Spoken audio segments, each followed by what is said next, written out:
Hi guys, this is Rennie Matz. I had a comment. I'm all about word up, okay?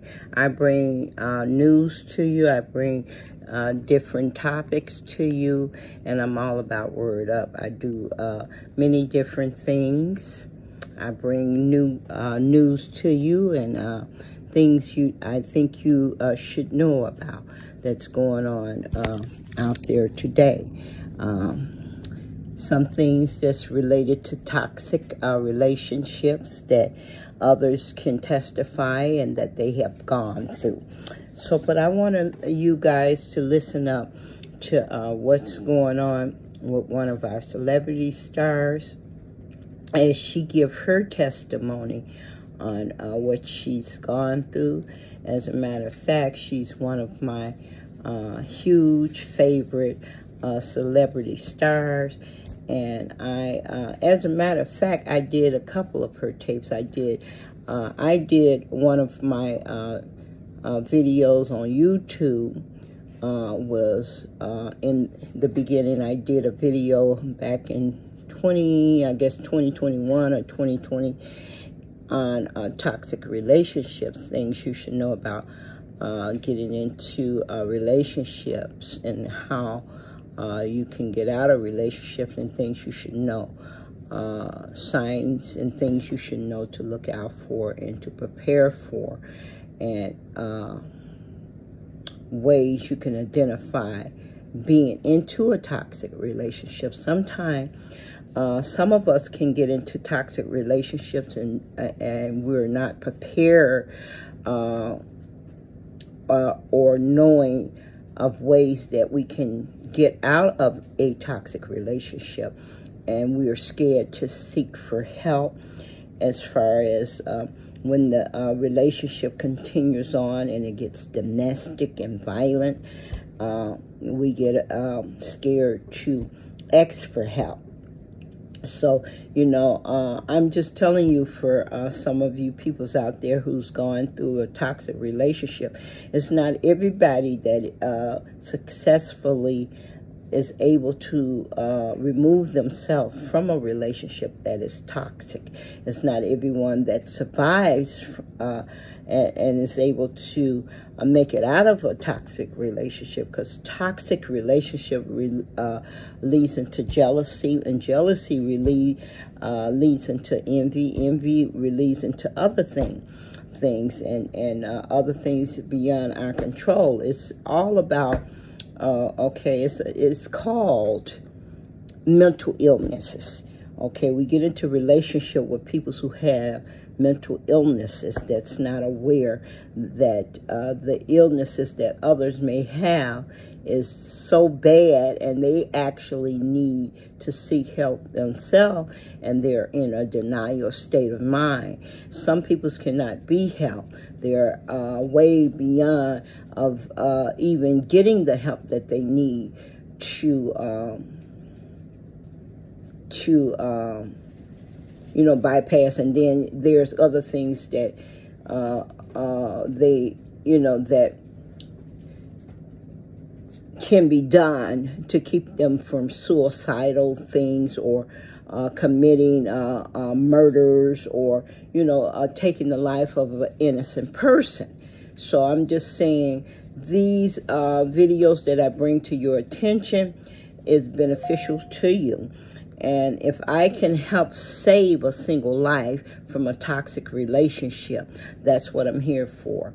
I just want you to hear this video from a sister that you all know have been into a toxic relationship, and she's sharing a comment about some of the taxation she's been talked about.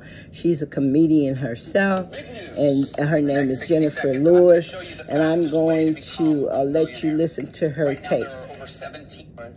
It was an amazing time, but we did have that tragedy, and I wanted Gail to know just how much I love her, and that is why I dedicated my book to her children. Kendrick Johnson is a young man that was murdered in Valdosta, Georgia. there was a fight, and the father of the boy was FBI. And they found all the evidence that Kendrick had been murdered, and it was pushed under the rug. Nobody knows what happened, but I do, because they took his organs. And I have just finished narrating the documentary about Kendrick Johnson. Yes, I saw that. Yes, and so those are the 3 children I dedicated my book to.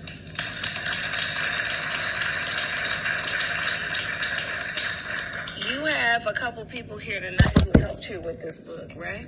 Did nobody help me with this book? I did it all myself, my whole career. I did by myself. Nobody helped. My college professors didn't do anything. This is Jennifer Lewis, guys. School didn't do anything. Are you finished? Interviewing, Niecy Nash is interviewing Jennifer Lewis, Beautiful guys. women helped me write this book. They had to spend hours in a room with me. It's not easy. Both of them are still alive, I'm happy to say, and I would like them to stand up right now. Lori Peacock and Natalie, she's gonna kill me. I mess up her last name so much, she wants to kill me. I want to call her Natalie, but it is, tell me. Natalie Guerrero. And Natalie came on first and helped me form the stories better. Lori came in and punched it. She punched it because we would spend every day together. We're best of friends. And she knew my voice. Natalie came in. She knew me from television. She came up with Fresh Prince. But she had the ability to form it for me. And I was so grateful because, you know, I got the stories. I don't know how to write a book, for God's sake. Okay, I've got 2. Don't tell anybody. But I've got great stories. And I'm going to give it up to Lori tonight. A friend of mine was isolated in quarantine for COVID and had a little personality change. You know, we all went through so much during COVID. And so we parted the ways, and I had a lot of pain inside of me when I lost a good friend. And Lori came in and kind of saved my life. So I want to thank you both so very, very much.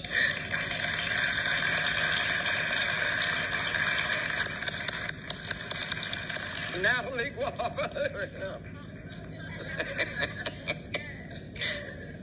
I want to jump right in, and I want to talk about your time on Blackish. I want to talk about that because I was reading in your book where you talked about the creator of Blackish is Kenya Barris, and that he. Now I want to fast forward this to where she talks about her relationship with a man that was too toxic for her. I'm going to fast forward because we all know that she have performed in many movies and scripts and Blackish and some of the other films she performed in. Let me just go right here and see. Let's see what we have here. Got to know your audience now. You know, I just didn't want to work that hard. I didn't want to be number 1 or 2 on the call sheet. I had given Lawrence the top card. I had no ego. You don't have an ego around Morpheus from Matrix. You let him have anything he wants. It was amazing working with Lawrence Fishburne. I mean, y'all, we're like brother and sister, you know. We became brother and sister on What's Love Got to Do with It. And yes, thank you. And when we, oh God, y'all, I just love Lawrence. That's all I can really say. You know how great he is. I don't have to go on about him. But What stopped Oldish was COVID, pretty much. COVID and Lawrence's schedule and my schedule. And the truth is I just didn't want to work that hard anymore. I didn't have to. It is exhausting, sitcom schedule. It is a machine that doesn't stop. You know, when you arrive the first day, you will be working until the season is over. It does not stop. And by the time we got to our, I would say, third season, we were a well-oiled machine. It just moved. As a matter of fact, Lori Peacock's husband, Michael Peacock, ran the show, and it was a wonderful time. Blackish was the kids. Dear God, do you see how they've grown? The little shits. You know, when you have kids on stage with you and when you're working with kids, they can really get on your nerve. You know that, right? But they never did. Their parents were there. Iona Morris, stand up, Iona. Iona was the dialogue coach. She trained those children. She worked on every scene with them. And as you can see, they've all gone on to be big stars. And I'm so proud of them. So proud. Blackish was quite the experience. It was the cherry on top of my career for those 8 years. But right now, I'm going to bring it up myself. I'm doing a new show. I'm doing it. Yes. I love that for you. It's the name of the show. Is anybody watching that? Isn't she so freaking good on that show? You know, it's my best work. I will say that out loud. This character, I walked into it and it fit like a glove. I love her. Her name is Patricia Cochran. And I would like to speak to the producers of I Love That For You right now, straight into the camera. Why did you people wait until I was 65 to make me a porn star? I'm actually having sex in this series. It's so good. And I get to curse. Finally. Listen, as someone who has sat in your kitchen and in your hot tub and had wine with you, I know that curse words are so delicious.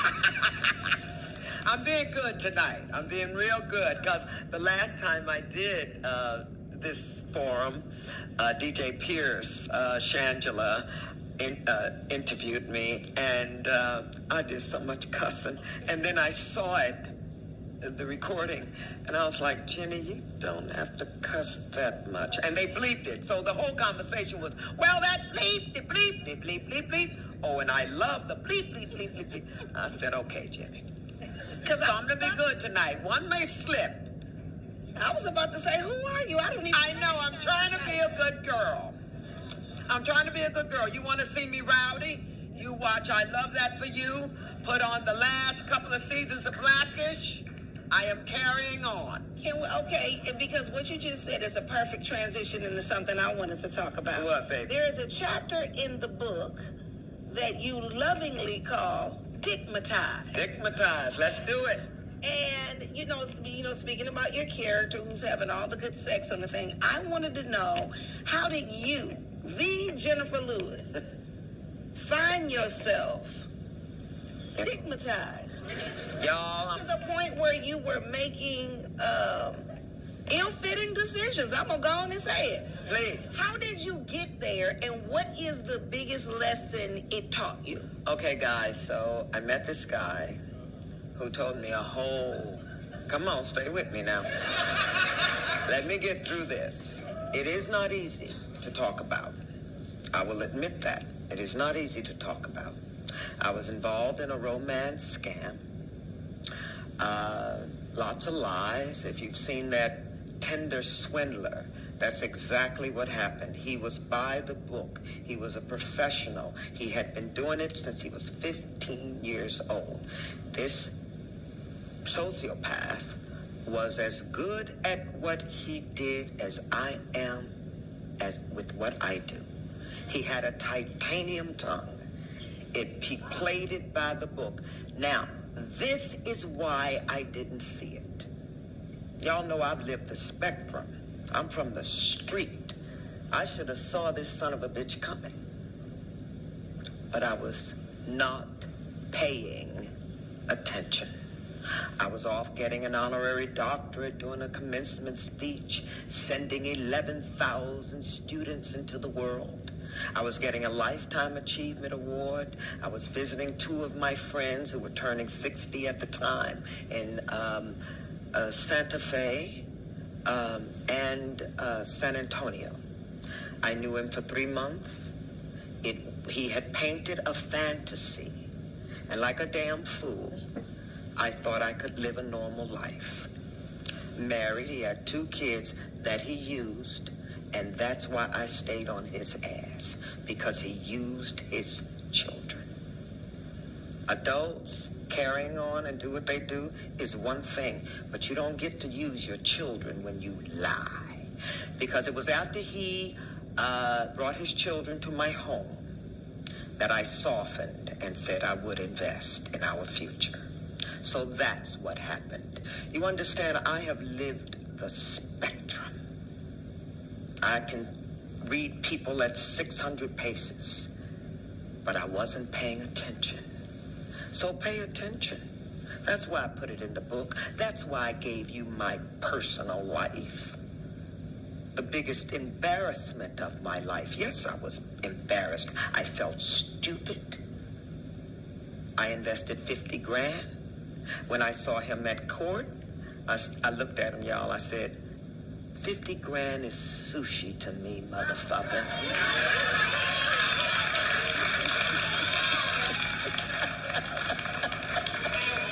But look, y'all. Look, y'all. That 50 grand killed now. All I'm not 50 grand, but this motherfucker. Oh, honey. But listen, here we go. And this is the only spoiler I'll give in the book. And the only reason I can give you a spoiler is because it's on public record. I kept a private eye on him for 5 years. He got 8 years. I told him when I tried to get that restraining order against him, and I lost. Oh, honey, if you don't give me justice, all I do is fight for justice. And I was determined to get justice.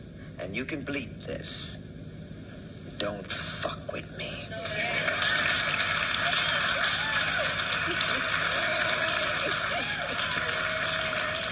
And ain't no shame in my game, see? I'll tell you I got conned. But I also have my star on the Hollywood Walk of Fame, so we get fun. No, I do want to say this. You must tell somebody. Don't hold no secrets, y'all. We're as sick as our secrets. That's what you see up here. That's why I had hand me this book, the audacity to title it Walking in My Joy. Who does that? Because I do walk in my joy. Let me tell you something. I am unstoppable. I came like Beyonce to slay in this life. Let me tell you, I've known who I was since I was 5 and sang my first solo at church. Now, my shit stinks. Am I perfect? No. Do I love everything about me? No. But I certainly do love about 95% of it. And see, that's what Rennie Matz is all about. Getting the word across to all of you who's scared to step up and speak up. Instead of holding back and may cost you your life, speak up. Let somebody know. If you're in a toxic relationship and you want to get out of this toxic relationship, don't be afraid to seek for help. Speak up. That's what I'm here for. If I can save a single life from a toxic relationship, you can seek help. And there is help out there that can protect you from a toxic relationship. And if you don't know how to get out of a toxic relationship, that's what happened to many people. They close lips, don't want to, afraid to speak up, afraid to speak out have been talked about because they want to say something, don't know how to say it. But don't be afraid to say what you got to say to remove yourself from a toxic relationship. It's better to remove yourself before it's too late, because that can cost you your life. And this is Rennie Matt speaking. This is Word Up with Rennie Matt, speaking the truth. I hope you learned something. Peace out. Bye for now.